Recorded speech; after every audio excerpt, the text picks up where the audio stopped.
Welcome back to the Deep Dive, the place where we take the world's most dense textbooks, research papers, and crucial medical knowledge and, well, distill it into immediately useful concepts. You send us the stack, and we're here to guide you through the maze of information. And today, we are opening up an absolute foundational text for anyone working in surgery or acute care. It's chapter 24 of the 28th edition of Baily and Love. The big one. The big one. This chapter is all about postoperative care and, crucially, the evolving field of perioperative optimization. Right. And our mission today is really targeted for you, the learner.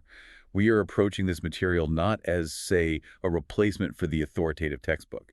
You absolutely still need to read it. Let's be very clear on that. This isn't a shortcut to not reading. No, but this is a rigorous interpretation. We're here to clarify, to build some memorable anchors, and to really extract the critical, high-impact clinical concepts that you need to master this topic. Think of it as your ultimate revision tool, or a ready reckoner before you step onto the surgical ward. Precisely. And we look at the scope the chapter lays out. It's clear that surgery is no longer just about the operation itself. So we have to start with the foundation. We have to define perioperative care. Okay. And the source is adamant. It is an integrated approach. This means the care is delivered not just by the surgeon or the anesthetist, but by a holistic, multidisciplinary team. The team dynamic sounds huge. Who are we talking about? Who's on that roster? Well, it's extensive. You have surgery, anesthesia, acute medicine, elderly care specialists, cardiology, expert nurses, physios, OTs. They are all working together before, during, and after the surgery. Before, during, and after. And the overriding aim, which the source really emphasizes, is twofold. First, improving the patient's overall outcome, which means fewer complications. And second, critically, reducing healthcare costs. You do that by increasing efficiency and speeding up recovery. So it's really moving away from the old idea of the surgeon as the sole captain of the ship. It's more of a genuine collaborative crew approach tailored to how complex the patient is. Okay, so that's the definition. The first major concept we have to unpack is optimizing the patient before they even get to the operating theater. That leads us directly to the concept of pre-optimization, or as it's often called, prehabilitation. The textbook notes that the vast majority of surgical patients have long-term health problems, comorbidities. Right. And those are at a really high risk of worsening significantly under the stress of surgery. Our job is to use the time available to reduce that risk profile. Okay, let's unpack this. I like the race car tune-up metaphor because it's so effective here. You wouldn't put a stock car straight onto a Formula One track and just expect it to finish the race. Never. You need a full, meticulous preparation phase. So that preparation, getting the patient into the optimal medical state, that's prehabilitation. It's the perfect way to visualize it. The window of opportunity is the key phrase here. That's the time between the decision to operate and the actual surgery date. We use this interval, whether it's days or weeks, to risk assess, to identify every single existing medical problem and treat them aggressively. All to ensure the patient is in an optimal medical state before that operating room door even opens. Exactly. That sounds great in theory, but, I mean, in a busy healthcare system, how realistic is it to achieve full optimization? Especially when waiting times for surgery can be so unpredictable. That's a vital and very challenging question. The source does acknowledge that elective systems often work against this ideal, which is why risk stratification is so crucial. We have to prioritize. We have to ask which issues can be fixed fastest and which ones will offer the greatest return on investment. So like low-hanging fruit.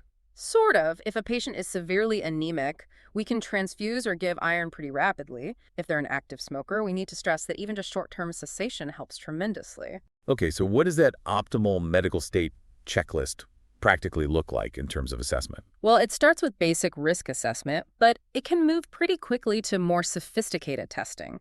Simple assessments are, your routine blood tests. You're looking for signs of underlying heart failure, like a high BNP, or renal failure, with creatinine and eGFR. But for major surgery, that's not enough, right? We need to know their true functional capacity. We do. We need to know how much gas is in the tank. The source mentions cardiopulmonary exercise testing, or CPE. This measures the body's entire physiological response to stress. It's very good at predicting cardiorespiratory complications. And are there simpler tools? Yes, there are simpler tools too, like the 6-minute walk test. The whole point of all of this is to assess their capacity to handle the impending systemic trauma. Surgery is a marathon. And what we're doing here is assessing if they have the physical reserve to finish the race without, crashing the engine. Let's list the specific components of this prehabilitation tune-up checklist. We can group them into 4 major categories of intervention. First, and this is foundational, is lifestyle modifications. Okay. This means immediate cessation of smoking, a significant reduction in alcohol intake, and, if it's appropriate, medically managed weight loss.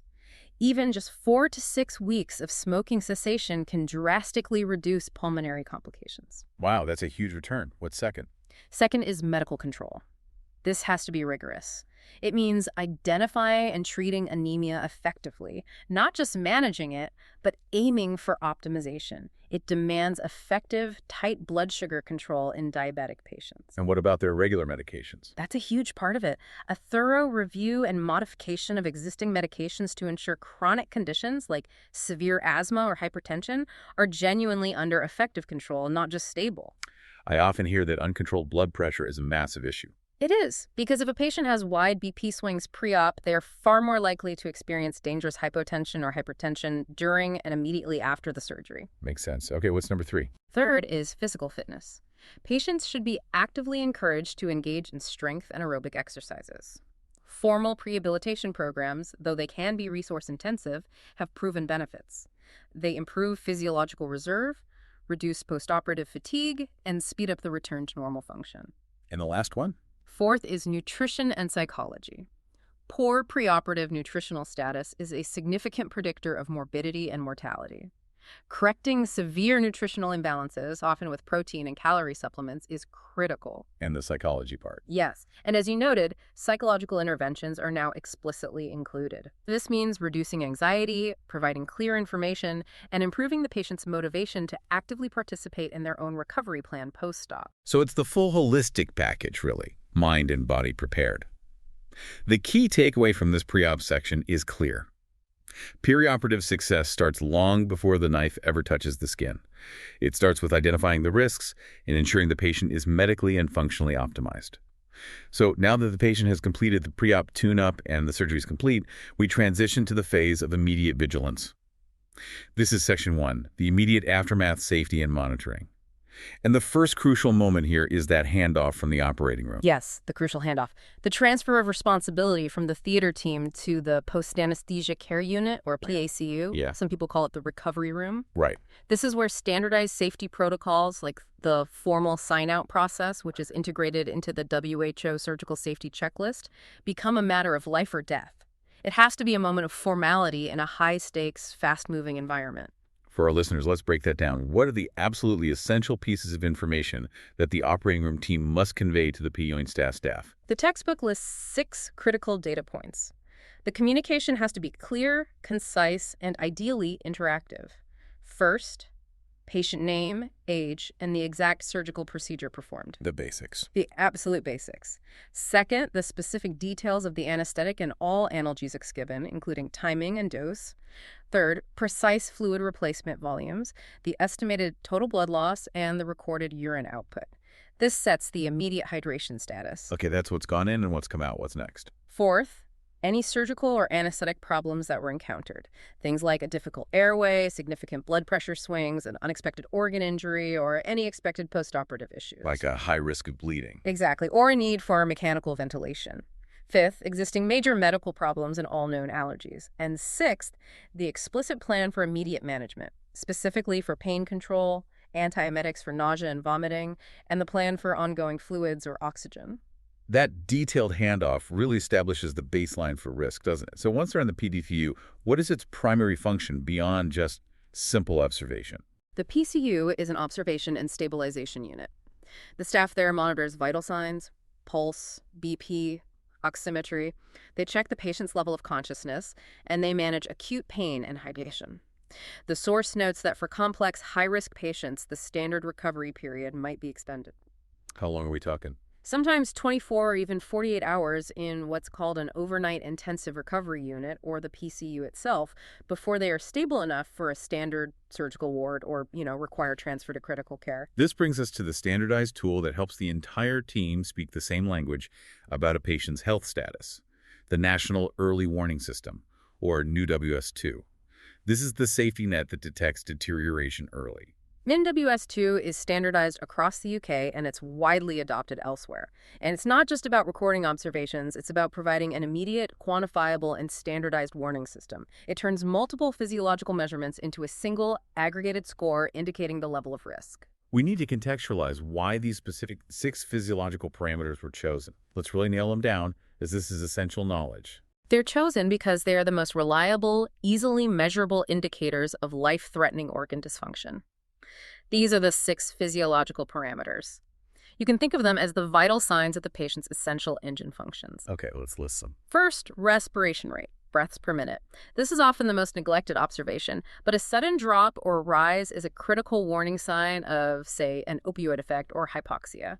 Second, oxygen saturation or SpO2, how well the lungs are oxygenating the blood. Pretty straightforward. Third, systolic blood pressure, SBP, the heart's pumping efficacy and vascular tone.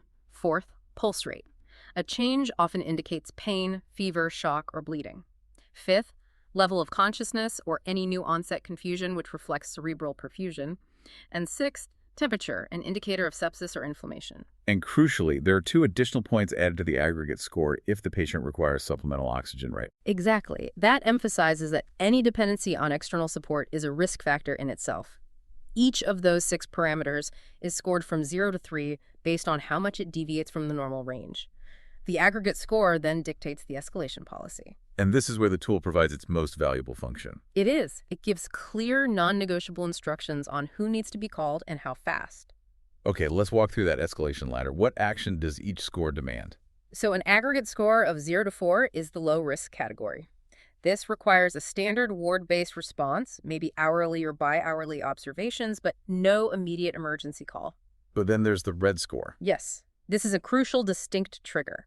If a patient scores 3 points in any single individual parameter, for instance, their respiratory rate suddenly drops to 8 breaths per minute, that indicates critical opioid sedation.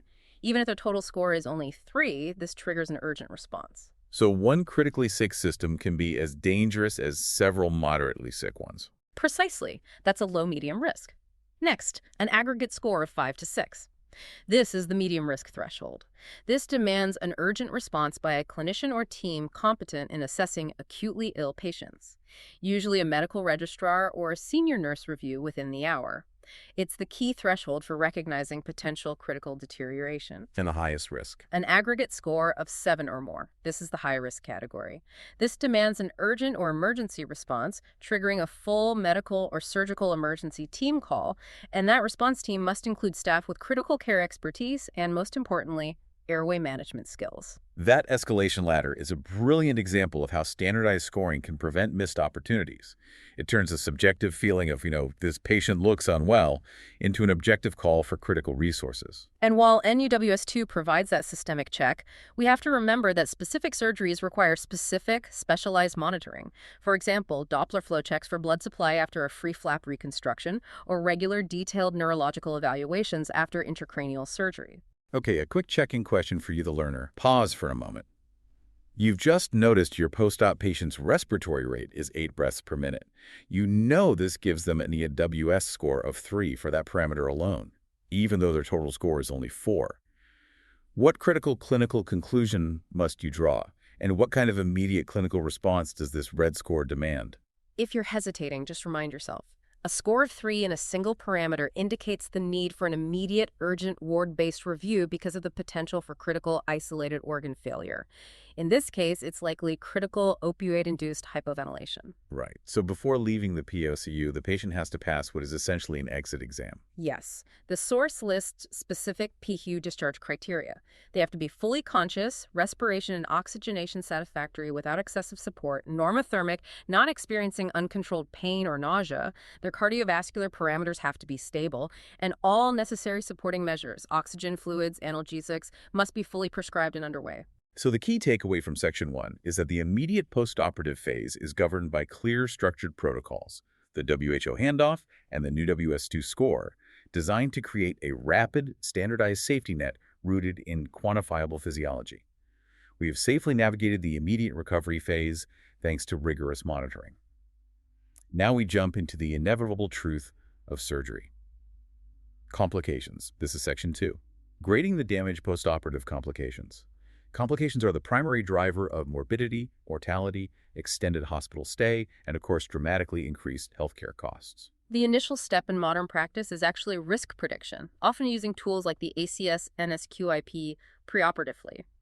This allows clinicians to target supportive care to the highest risk individuals. But once a complication does occur, we need an objective, universal language to describe its severity, one that eliminates subjective bias. And this brings us to the Clavian-Dindo classification. This is, as you said, one of the most crucial concepts to get your head around. It's designed to objectively and reproducibly measure the impact of surgical complications. And it does that by grading them strictly according to the intensity of the treatment required to resolve the issue. Let's call the Clavian-Dindo system the surgical severity of illness scale. What's key is that focus on the intervention, not the diagnosis, right? Exactly. A perforated bowel is grade I if the patient dies, but it might only be grade third if a successful emergency laparotomy fixes it and they recover. The outcome is defined by the treatment needed. Okay, let's walk through the grade breakdown, focusing on how we differentiate the clinical action required at each level. So grade 4 is for minor issues or simple interventions. This is any deviation from the normal course that only requires simple therapeutic regimens. The defining feature is basically no pharmacology beyond very basic drugs. Like what? Antiemetics, standard analgesics, antipyretics, diuretics, electrolytes. Critically, it also includes the bedside opening of a wound infection. It's all stuff that can be managed effectively on a standard ward with simple measures. Okay, so what's grade 2? Grade 2 is when pharmacology is required. This means drugs other than those permitted in grade 1. This is a huge, important step up. Examples would be starting a new course of antibiotics for pneumonia, or initiating blood pressure medication, or treating a DVT with anticoagulants. It also includes blood transfusions and total parenteral nutrition, TPN. So the severity demands more complex pharmacological treatment. What's next? Grade 3 is for procedural intervention. This is where a physical intervention, be it surgical, endoscopic, or radiological, is required. And we have to distinguish between two subdivisions. Okay. 3 is an intervention performed without the need for general anesthesia. Think about draining a small collection under ultrasound guidance with local anesthetic, or performing an endoscopy to stent a bile duct without intubation. And easy. A 3 is an intervention performed under general anesthesia. This means a return to the operating room or deep sedation for a procedure, like a formal relaparotomy for a bowel leak, or an open fixation of a fracture. Okay, that distinction's clear. What about grade the 4th? Grade 4 is for a life-threatening complication that requires management in an intensive care unit or a high-dependency unit. This indicates systemic failure. Again, it's subdivided. IVA is single-organ dysfunction requiring advanced support, like initiating dialysis for acute kidney injury. And IV. IV is multi-organ dysfunction requiring combined support for, say, respiratory failure with ventilation and cardiovascular failure with inotropes or vasopressors. And finally, grade FEV. Grade FEV is the death of the patient, regardless of the cause. That structure is so vital. Grade 1 is simple stuff, 2 is drugs, 3 is a procedure, 4 is ICU. That should be tattooed onto the memory of every surgical trainee. The source also provides a crucial timing anchor. Complications don't just happen randomly. Things like myocardial infarctions, kidney injury, and VTE, they tend to cluster in the first few days, reflecting the immediate physiological stress. And infections. Infections like pneumonia, UTIs, surgical site infections, they tend to peak a bit later, around day 5 to 10. Understanding this temporal distribution helps clinicians anticipate problems before they become critical. The key takeaway here is that the Clavian-Dindo classification is the objective gold standard for reporting outcomes, based strictly on the intensity of the treatment needed to fix the problem. It allows for meaningful comparison across institutions. Now we're drilling down into the specific dangers. We enter Section 3, System-Specific Threats. Let's start with the system that often collapses first under stress, the respiratory system. Respiratory issues are usually detected immediately, via low oxygen saturation and a poor respiratory rate reported through new WS2. We need to maintain the division between the immediate PCU risks and the later ward risks because the mechanisms are quite different. Okay, starting with the immediate threats in the PCU. Airway obstruction is the #1 issue, isn't it? It's the commonest immediate postoperative complication, yes. The causes are often physical.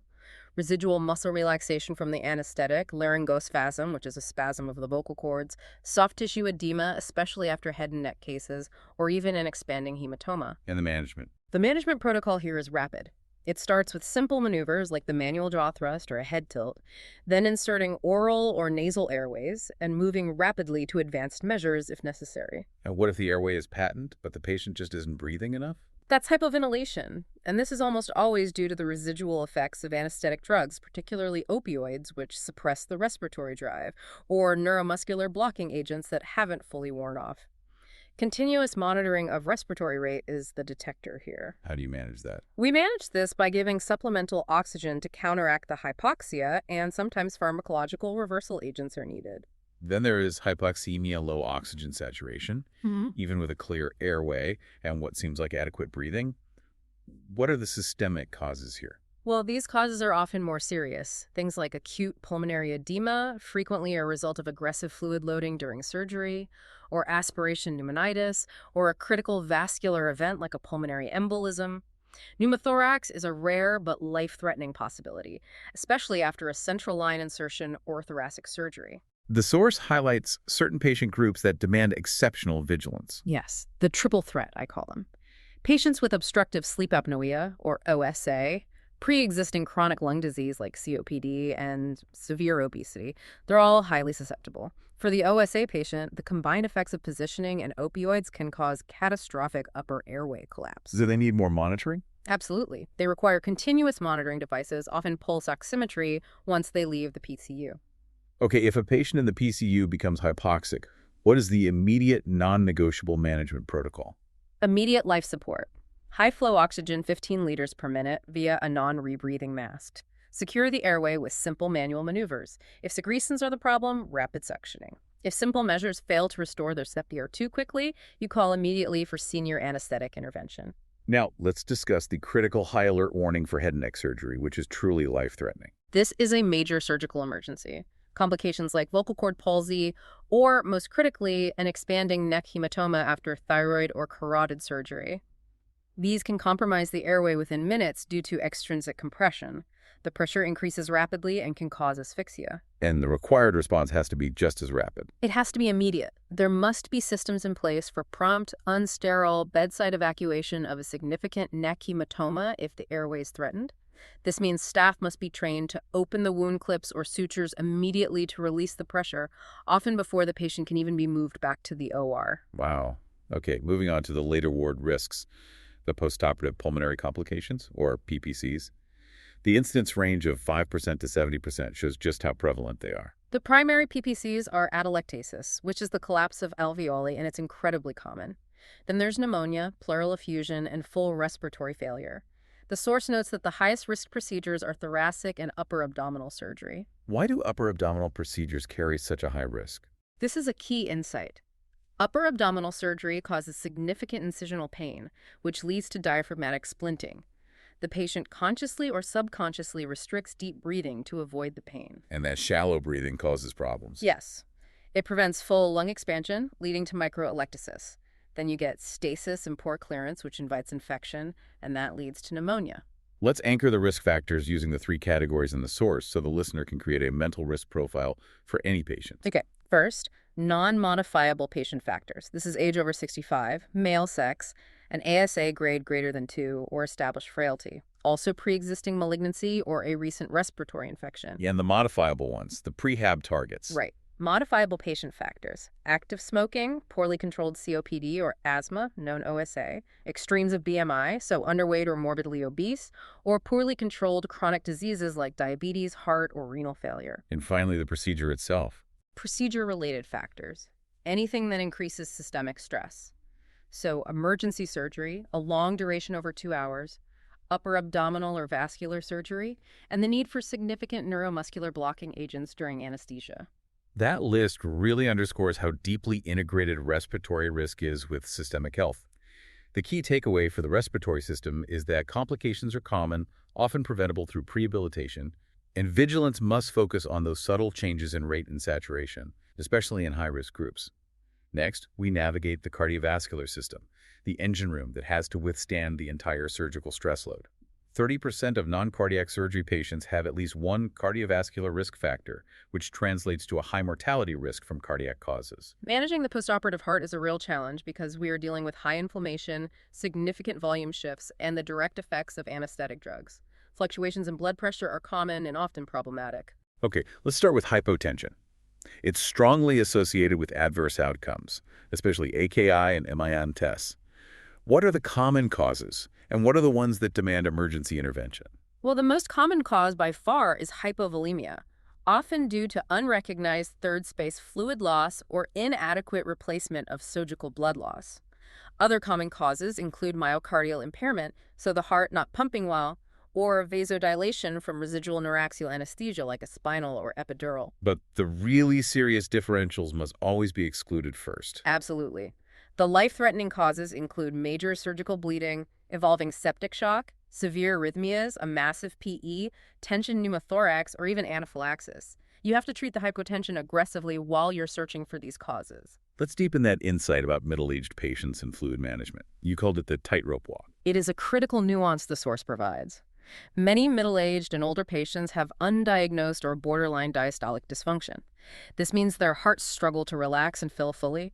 So if they become hypovolemic, their cardiac output crashes, causing exaggerated hypotension. But if you just pour fluid in them. Exactly. If you aggressively fluid overload them, their stiff heart rapidly backs the pressure up into the lungs, causing acute pulmonary edema. It's a very fine balance.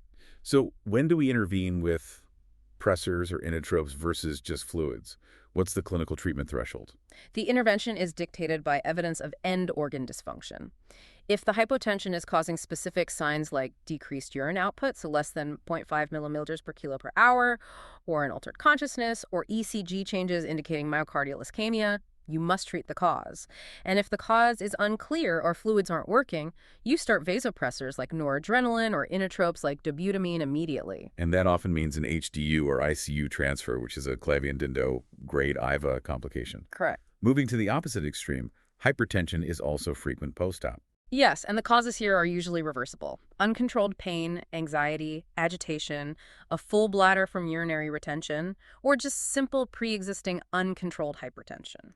But the consequences can be dangerous. Very dangerous. Uncontrolled hypertension can blow open vascular suture lines, it can increase the risk of a cerebrovascular hemorrhage, or increase the demand on the heart, leading to myocardial ischemia. The major cardiovascular complication we have to discuss is myocardial ischemia infarction, or MIS-Simmons. The source highlights the key challenge here. Many of these perioperative events are silent. This is perhaps the most insidious threat. Postoperative myocardial injury, MINS, or a frank infarction, MVE, frequently occurs without typical chest pain. The patient is often sedated, they're receiving strong opioid analgesics, and the systemic inflammation from surgery can mask the classic symptoms. So how do we catch these silent events? Diagnosis relies on a high clinical suspicion and routine biochemical and electrical monitoring. We look for new ECG changes, ST elevation, a new left bundle branch block, or the new onset of a significant arrhythmia. But the gold standard for diagnosis is a significant rise in serial troponin levels, even without symptoms. A troponin rise in this context is MED-ENS or NSTEMI until proven otherwise. That's the rule. And the really difficult management decision is reperfusion therapy. Yes. If we diagnose a STEMI, an ST elevation MI, reperfusion with PCI or thrombolysis is normally urgent. But in a patient who just had major abdominal or vascular surgery, giving a powerful thrombolytic drug carries an extremely high risk of catastrophic fatal bleeding from the surgical site. So that decision requires an immediate, urgent consultation between cardiology and surgery. A very careful balancing of the risk of cardiac death against the risk of surgical hemorrhage. Let's quickly discuss arrhythmias. Both fast and slow rhythms are common. Tachycardia is most often a sign of an underlying systemic stress. Pain, anxiety, hypovolemia, fever, sepsis, hypoxia.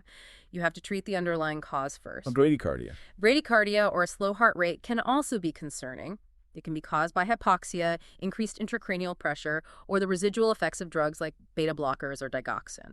If it's symptomatic, treatment often involves pharmacological reversal with glycopyrrolate or atropine. Okay, let's use a case study again to connect these concepts of shock to the Clavien-Dindo grade. Good idea. So, case study check-in. A 60-year-old patient who underwent major abdominal surgery is now hypotensive. Their BP is 85/50. They're tachycardic, pulse of 125, and they've been oliguric. So their urine output is only 0.2 millimoles per kilo per hour for the last 4 hours. They require immediate administration of a vasopressor, noradrenaline, requiring a dedicated infusion pump and continuous monitoring. They're transferred to the high dependency unit. So, listener, based on the need for that immediate critical intervention and the evidence of end-organ dysfunction, the oliguria and shock, which Clavien-Dindo category is this patient entering? The key here is that the patient is now requiring highly specialized pharmacological support, the vasopressor, and advanced monitoring in the HDU.